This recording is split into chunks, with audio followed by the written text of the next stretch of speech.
The porcelain cup shattered against the marble floor before anyone understood why, and in that single sharp sound, an entire life collided with its past. "Get her out. Now."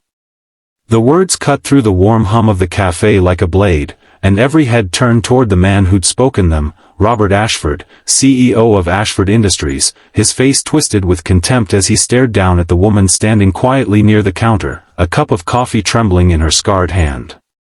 If you believe people deserve second chances, and that kindness can outlast even the deepest wounds, like this video, drop a comment below, share it with someone who needs hope today, and subscribe to Wisdom Story House, because what happens next will stay with you. Her name was Maren Calloway, and she had walked into the Ashford Tower Café that morning not for coffee, but for warmth, the kind of warmth a person craves when they've spent 3 nights sleeping in a shelter downtown, clutching a single photograph and a memory that refused to fade. She was 41 years old, though the lines on her face told a story of someone who had lived through far more years than that. Her left hand bore a long, jagged scar that ran from her wrist to her elbow, pale and silvery against her dark skin, a permanent signature of a night she rarely allowed herself to remember. She had ordered the cheapest coffee on the menu and sat in the corner, simply trying to exist in peace for a few stolen minutes. But Robert Ashford, fresh from a board meeting that had gone poorly, had walked in irritated and impatient, and when he saw her, her worn coat, her tired eyes, the way she didn't quite fit among the polished executives and designer suits, something cold and ugly rose in him. "This is a private establishment for our employees and clients," he said, his voice loud enough for the entire room to hear. "I don't know how you got in here, but you need to leave." Maren's hands trembled, not from fear of him, but from the familiar, exhausting weight of being seen as someone who didn't belong. She had felt this 1,000 times before, the sideways glances, the assumptions, the quiet cruelty dressed up as policy. She opened her mouth to explain, to say she only wanted a moment of warmth, but the words caught in her throat the way they always did when shame pressed down on her chest. "I'm sorry," she whispered, gathering her worn bag. "I'll go." It was then that the cup slipped from her shaking hand and shattered, the sound echoing through the suddenly silent cafe like a gunshot. "Security!" Robert barked, his face flushing red with the kind of anger that comes from a man who has never once been told no. "I want her out of this building immediately." And that was when Desmond Crane stepped forward. Desmond was Robert Ashford's head of personal security, a broad-shouldered man in his 50s with closely cropped gray hair and eyes that had seen more of the world than most people could imagine in 3 lifetimes. He had been a combat medic once, decades ago, before life had carried him through war zones and disaster zones and finally into the quiet, controlled world of corporate protection. He moved toward Maren not with aggression, but with the careful, measured steps of a man trained to assess a situation before acting. And then he saw it. The scar. Desmond stopped mid-stride, his breath catching in his throat as 20 years collapsed into a single instant. He had seen that exact scar before, that precise pattern, that particular curve where flesh had been torn and stitched back together by his own trembling hands in the back of a military transport vehicle during a humanitarian evacuation that had gone catastrophically wrong. He had been the medic who saved a young woman pulled from a collapsed building after an earthquake overseas, a woman who had used her own body to shield 2 children from falling debris, suffering the wound that nearly took her arm in the process. "Maren?" His voice cracked with disbelief. "Maren Calloway?" She looked up at him, startled, searching his face for a memory that lived somewhere beneath the surface of 20 hard years. And then, slowly, recognition bloomed in her tired eyes. "Sergeant Crane," she breathed, her hand instinctively touching her scarred arm. "You're the one who—" "I'm the one who promised I'd find you again someday," Desmond said, his voice thick with emotion he hadn't expected to feel in a corporate cafe on an ordinary Tuesday morning. "You vanished after the evacuation. I looked for you for years." Robert Ashford stood frozen, his earlier fury replaced by confusion as he watched his most trusted, most disciplined employee, a man who never showed emotion, who had once stood unmoved through a hostile takeover attempt and an actual physical threat against his life, now standing with tears gathering in his eyes before a woman he had just ordered removed from the building. "You know her?" Robert asked, his voice smaller now, uncertain.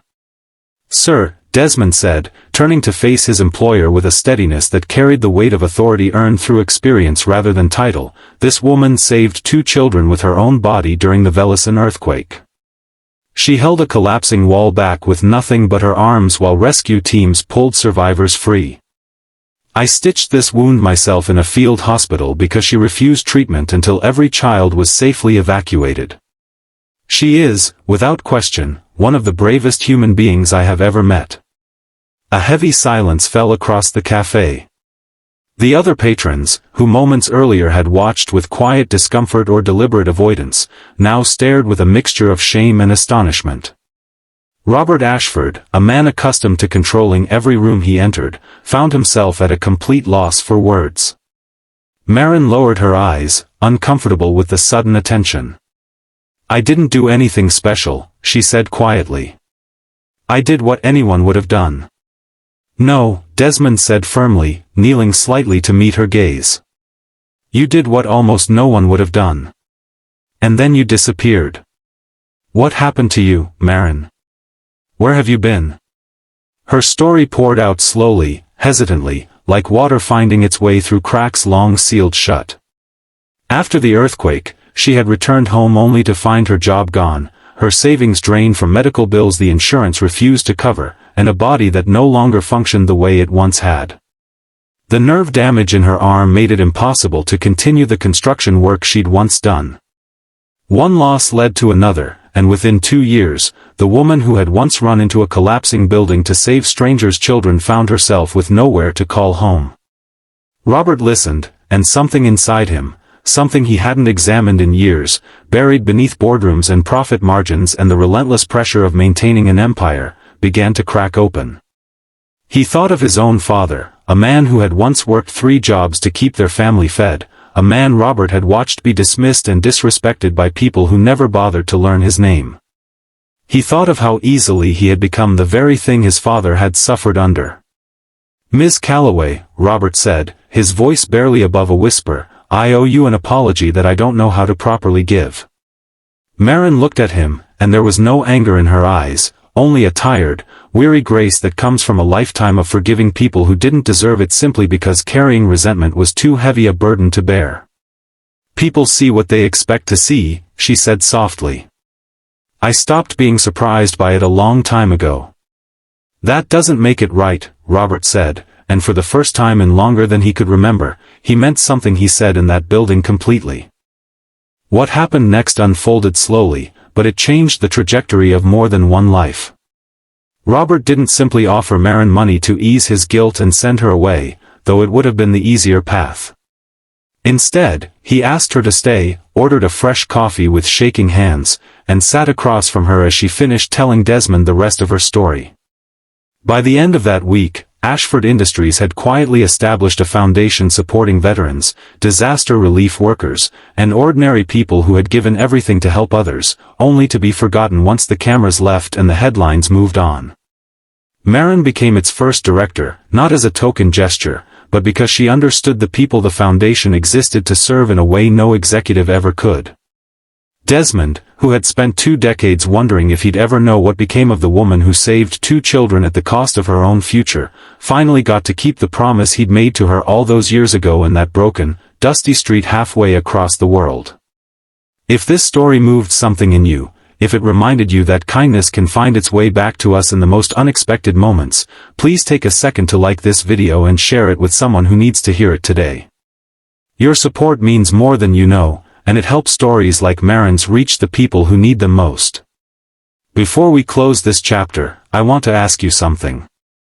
If you believe second chances are real, if you believe that the people we overlook are often carrying the heaviest, bravest stories, type "I believe" in the comments below.